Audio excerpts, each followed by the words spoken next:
这个就是连那个信要打开，随便打开。所以说不一样。是要拍卖他们是不是？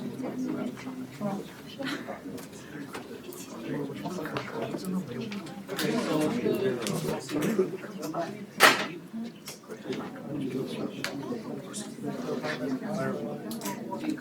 Our next speaker is Professor Yike Guo. The title is Eficiency is learning it. So let's welcome Professor Guo. Okay, thank you for inviting me. I'm actually come from London, but I associated with Tsinghua University in various ways. I was alumni, studied at Tsinghua for 7 years from 80. But also I'm now informed. I was distinguished visiting professor from January, so I related to Tsinghua in a deep way. And my presentation is about the efficiency in machine learning, or deep learning in particular. Okay, so I'm the director of the Data Science Institute, which is the Imperial College cross-disciplinary institute. And the mission of the institute is really apply data science to various disciplines. So for me, I use a lot of the machine learning technology for solving the real-world problem. So again, we have a traditional view about this deep learning. This is a relationship between the data and the performance. If we have a simple model, then we will have the issue about the model is so simple, so the model performance will actually saturate very quickly. We have a few data points that will be enough to achieve certain performance. Adding more data doesn't really have too much impact. But on the other hand, because the model is complex, then you have the advantage of eat a lot of data, right? That is the deep learning's advantage, also disadvantage. So you need a lot of data in order to achieve the good performance. But as a practitioner, as a people who are working on the data science application, what we really want to do is we want performance, but we actually don't have too much data, right? So therefore, that is the real issue here. So how can we really get a high performance, but not really use too much data? That is my sort of research field. Do we really need huge data sets, right? Because I don't have too much luxury because I don't really use the test data sets from the internet, like ImageNet. I have to deal with the real data, for example, in a medical image. And imagine how much medical images I annotate. Very few, right? So what I'm going to do. So in fact, this problem is not that really new, right? It's actually from another way of thinking about Bayesian is we're always thinking, actually building the new knowledge. There are two facts. Not only data driven, but you also have a knowledge driven. So basically, that's called prime. So the thing you know before you make observation, right? That's quite important. And then now you have a Bayesian here and say, actually contribute the new knowledge is two parts to make a product here. One is contributed by the data, the other part is contributed by your prime knowledge. So another word, if you have the more prime, you can save a lot of data. That's another way to understand the Bayesian view.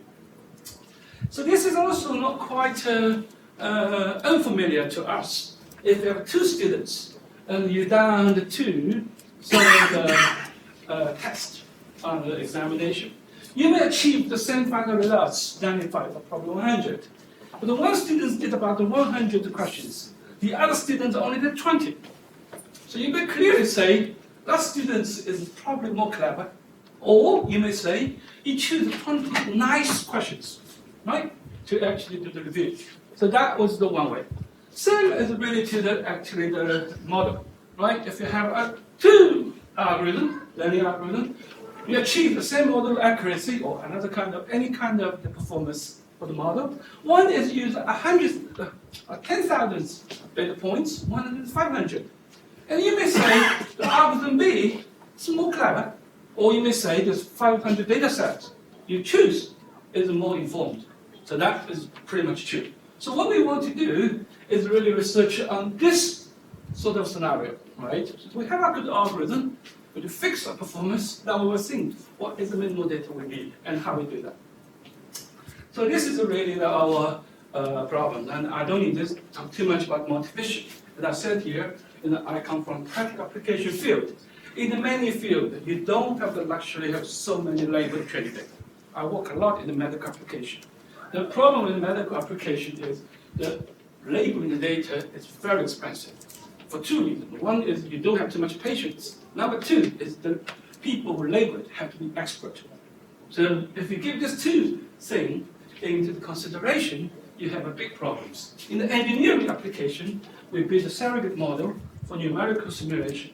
Every time you really do a labeling, you involve running a very expensive simulation. So you actually cannot really have the luxury of the data. So we really have to think about it, how to efficiently use the data. So this is my motivation. So let's give a definition about what does data efficiency mean. I don't think this problem has actually been well studied so far yet. But what we're really talking about is efficiency. Suppose we fix the performance goal. We want to achieve certain kind of accuracy. We want a certain kind of the ROC values or area under curve as a performance measurement, whatever you want to do. Fix it. And then I will say, what is the minimal data sets you need? That's another one question. Rather than achieve performance, a fixed performance requirement, I'm asking the question reversely. So what is the minimal data sets you can have? So this is the two algorithm here. So one is learning algorithm, right? You only need the 10% of data, you can achieve about the 80% of the performance. This is probably the classic deep learning algorithm. You actually performance increase when actually data increase. And this one is actually settled very quickly. So what I want to say is this model, in fact, is more data efficient. So I want this kind of model. Okay, so there's a lot of ways to do data efficient. And basically, as I said here, from the Bayesian point of view, the trick is you have to put prior knowledge into it. So save the data. So there's a lot of ways to do. One is from external knowledge. Statistics prime is of course my choice. And the other one you can use something like a neural knowledge graph. As we heard already, Malson used knowledge graph to create his poem. So this is a typical prime you need to do when you give a learning. In the engineering field, you have data simulation. Well, the physical world is provided, knowledge of the physical world is provided by dynamic system equations. And then the machine learning will do it together with actually the theoretical prediction combined together to make a joint efforts to create a new predictor. So another one what I'm going to talk about is another thing is called deep labeling, which is a technology we have developed to actually take a label. We work a lot on labeling. So how we can represent as much as possible the prior knowledge in label. So at the moment, I think in the machine learning, the way you inject the human knowledge a lot is in the labeling process. How can we do this one? I think this would be actually quite overlooked. If you really think about machine learning, supervised learning, right? Y equal to fx, you learn the f by knowing y and x. We do a lot of the x, right? Feature selection was nobody cares about y. But in fact, the y is quite important. The y is your domain knowledge. So this we'll talk about it. The other one is we'll talk about internal knowledge. So it's something you're doing from the learning process. The transfer learning is a very, very good one, right? You learn something from the one set of data sets, which are common to the other data sets, and then you can transfer what you learned from the one data sets to the others. The other one which we are talking about is boosting. But is how to actually select the right data points for training. So this is I will talk about of things we are doing. The first one we talk about deep labeling, and we define real labeling for the medical. I take the medical image as an example. So what I also give the name to is called the data microscopy. That basically we really see deeply into the label, see how we decompose a cross-grain label into a fine-grain label. So this is really a practical problem we had for one of our projects on the image segmentation for heart. And this is what we do. We have a very limited amount of the labeling data. So what we have to do is we have to really do the segmentation for the medical application. So what we come out is try to understand how we do the label with some computational geometry knowledge. So what we did here now is usually the label is quite simple, right? You have one picture here, you want area of interest, and you will say the label is two things, binary, and outside the label is 0, inside of the region of interest is 1, right? Binary. That's it. And then you label thousands, millions, and then the machine can learn. But what actually you do is then miss a lot of information, right? Because if you can think about it, in the geometry structure of this ROI is completely ignored. Just to point there. What we have to do is we take this label, mask, and we generate a Gaussian equation to see how this boundary is formed. Interpret it, actually use the geometry. And then what we're doing here now, we actually refine this label to thousands of the data points. Well, each pitch of here is related to a displacement policy, say how you draw this particular line. And then when you use the neural network, and you're not really training yes or no, inside, outside. What you're training here now is a policy, how this boundary is structured. Because you suddenly have a data set, you do so much pre-processing and understand what is the label, how this label be formed. And the one data points become 10,000 data points. So that is the one way we did it. So the machine learning, you're not really predicting in and out. You predict, giving you a patch, right? How actually the trajectory it should be when the agent has to draw this. So the relationship between this little patch to do with the boundary formation. So that is the learning process.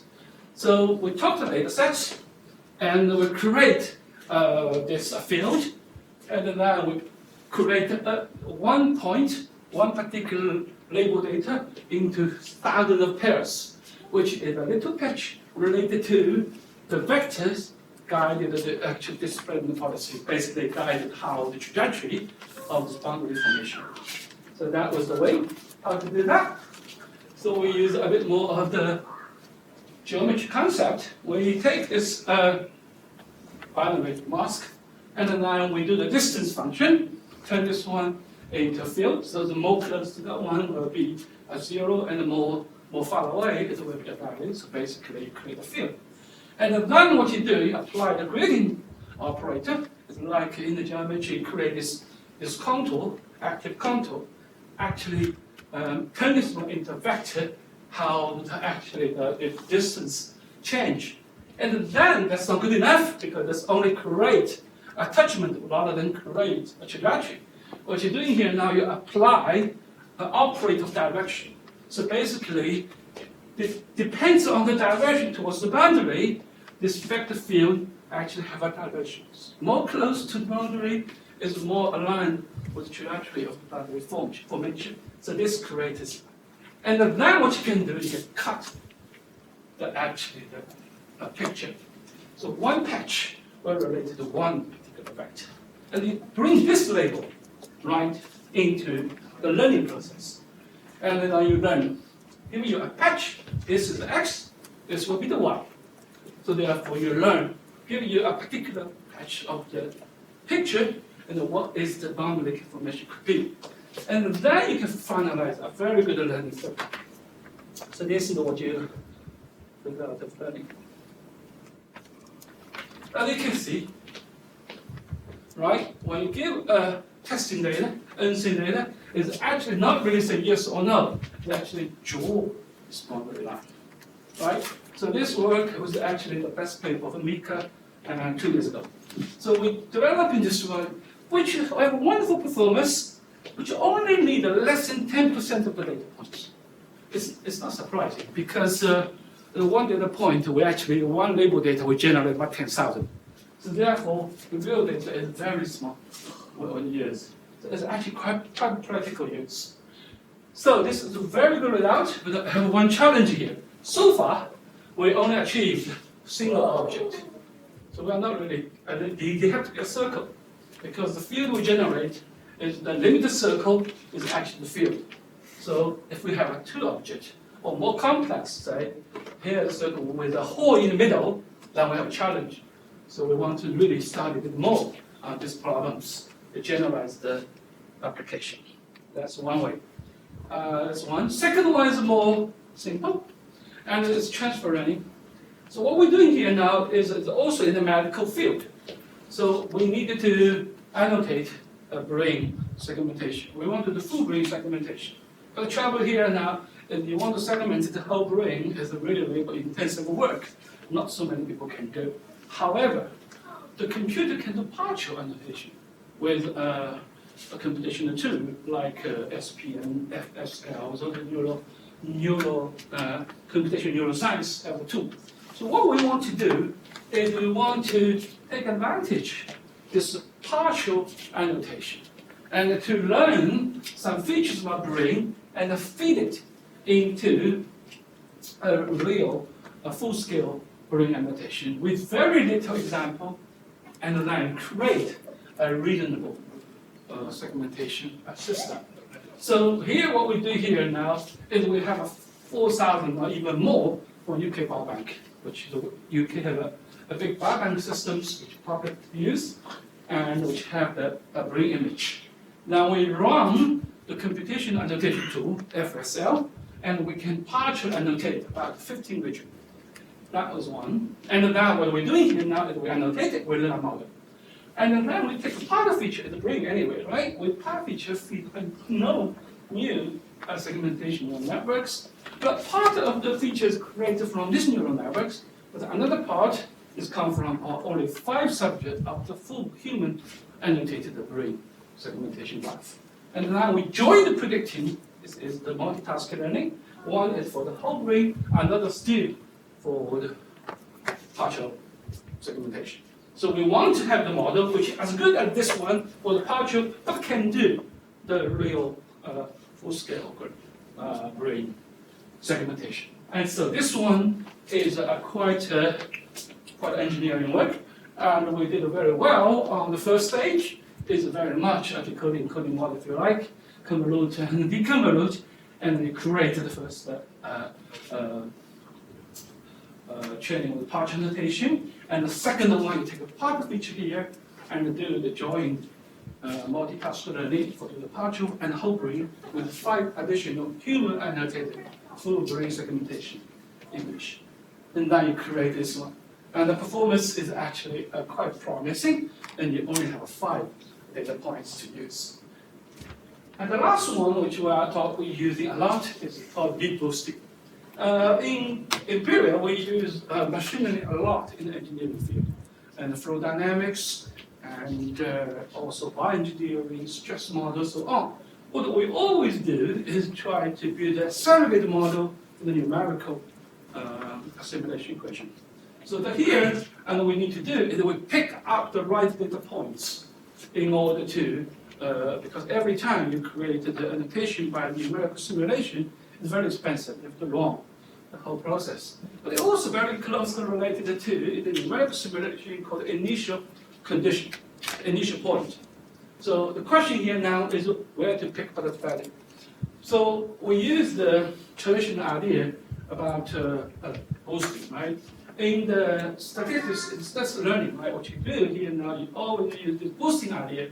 So you build a model first, and then you check the model, and you find some data points which cost a lot of the error of this model, and this data points is more important. It's like our examination. If few questions always make the students doing wrong, then that question needs to be studied properly. So therefore, this is the way you weight these data points, and then you relay. So this is the typical boosting model, right? So you take a model here, and you build a model, and you check the error, and you find a couple of data points which cause the error. You highly weight it, you learn second model, combine them together to learn the new model here, and then you check that error again, and then you relabel actually the points will cause more trouble, and then you keep going, and you finally you build an assembler of the multiple models, and you join and predict. Usually it's quite good performance. So we do exactly the same thing, but actually put it into the work of deep learning. So we have to be a bit careful about this, because when you do the boosting in this case, and well, some data points may not even exist. So how actually you're doing this idea? So this one, some data points may not exist given the boosting type. So what we need to think about is how to create the data, which because this is I will talk about this. It's not from original data, it's more from the actually encoded data points. So when you encode it, you lost a lot of original data points. So therefore, what you have to do, you have to enrich your representation field to create a couple more data points. But how to create the right data points? That's our research. So this is the real idea. We take real data and then do all the representation learning and put it on the latent space, which is usually a manifold structure. And then you have the direction. What you're doing here now, you backpropagate the error in here because in the manifold, you have a direction concept. So you can do the interpolate in the proper way. So, and in this way, you create your whole data space. So this is one of our model we used for the stress analysis for the vessel. So you have a PDE model here, and the original rates around the PDE, and then you label all here on the populations in the vessel have the stress function. What we are doing here now is we're trying to find a surrogate model to replace this numerical simulation. So this is a traditional way to do so. But what we are doing here now is create this deboosting model here. So first of all, we use whatever encoding methods to create a latent space. And there are some various ways to do, or to encode the VAE, whatever. So I take this one down, and this is your sample space.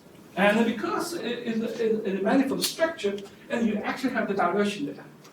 And then we talk this decoding here, we'll create a couple samples, very few. And then use this one, the initial condition, to do the simulation and create the labels. And then you use this one, actually do the prediction. And but the matter is the actual convolute or deconvolute, whatever model you're using.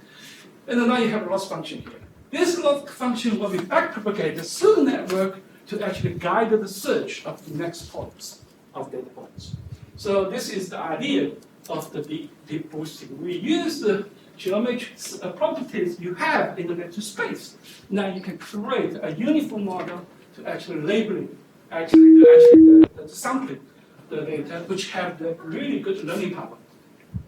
So this is the results we have, and you will see we use the full data set, and we use actually boosting, and you will find out quite quickly the boosting only use a very minimum, at about 20% of the points, you can achieve the same performance as the full model. So here is all sort of surveyed our research. Our very big focus is on one area.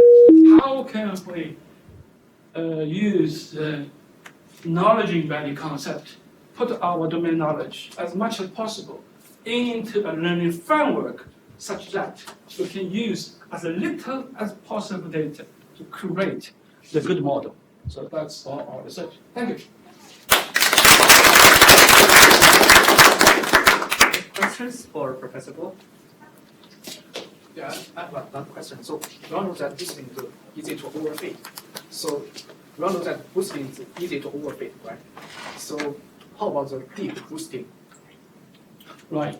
My view of the boosting is not really we're calling it overfit. I wouldn't say that because the boosting is really find samples will have more learning power. Okay, so I don't really think this will solve the problem of the overfits. And I really think data efficiency. I haven't studied very carefully about the efficiency or data efficiency and as overfit. My intuition, an overfit is a byproduct. Right? And the byproduct is actually a model complexity and actually use a lot of data points. If you can select a sample properly, in fact, the generalization power of the model should increase, right, rather than decrease. So I feel the data efficiency benefits a lot of overfitting problems. You are not really picking data points sort of arbitrarily. You pick data points with the guidance for the learning power. So I'm not quite sure it's actually I wouldn't study it yet. Maybe you can study the overfit problem. But so far, I don't think this is the issue. More questions? So the classical boosting for weak kappa, right? So you have very weak kappa, you can aggregate to be strong. But for deep model, each kappa is very strong. Right? So I guess in practice, how many individual kappa used? How to keep the diversity among these strong kappas? Great question. I think here I use deep boosting concept. I didn't use the idea of ensemble, model ensemble. So what I'm doing here now is you can say I use a weak model too. Because why? When I do the segregate model, I use very few data points to generate sort of the results. So therefore, you can say it's a very weak simulation, right? And then you do another run, you create a bit more. So you will see in this way, I do use the weak model. The surrogate model, which you surrogate to, is a very weak numerical model. Say that way. It's more really to do with, if you're familiar with numerical computing, it's more to do with adaptive mesh. You know this concept. You have a few mesh, it's very rough, and then you gradually focus on the area, but you want to simulate more. That's very similar. I think adaptive mesh concept. Okay, let's have Professor Guo. Thank you.